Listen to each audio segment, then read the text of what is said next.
Welcome to mini vlog. ఈరోజు వచ్చేసి చింతపండు లేకుండా సాంబార్ ఎలా చేయాలో చూపించేస్తాను రండి. ముందుగా అయితే మనం కందిపప్పు పెసరపప్పు 2 తీసుకున్నాను, ఉడికించి పక్కన పెట్టుకోవాలి. కుక్కర్లో ఒక గిన్నె పెట్టేసుకొని తగినంత ఆయిల్, అందులో పోపు దినుసులు, ఆనియన్స్, కొత్తిమీర, కరివేపాకు వేసుకోవాలి. కొంచెం క్యారెట్ అలానే దొండకాయ ముక్కలు కూడా వేసుకొని ఫ్రై అయ్యాక మునక్కాడలు కూడా వేసి పచ్చివాసన పోయిన తర్వాత వంకాయలు కూడా వేసుకోవాలి.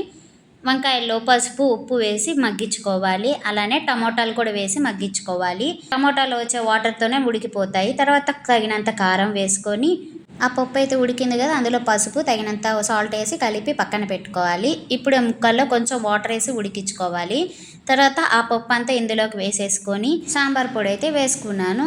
ఇదే చిక్కబడిపోతుంది అనమాట. ఇంక దీంతో పోపు అయితే వేసుకుంటే సాంబార్ రెడీ అయిపోతుంది. ఇంకా లాస్ట్లో కొత్తిమీరతో గార్నిష్ చేసుకోవడమే. ఈ వీడియో మీకు నచ్చితే కామెంట్ చేయండి, అలానే షేర్ చేయండి, సబ్స్క్రైబ్ చేసుకోండి. Thanks for watching. Love you all. By by.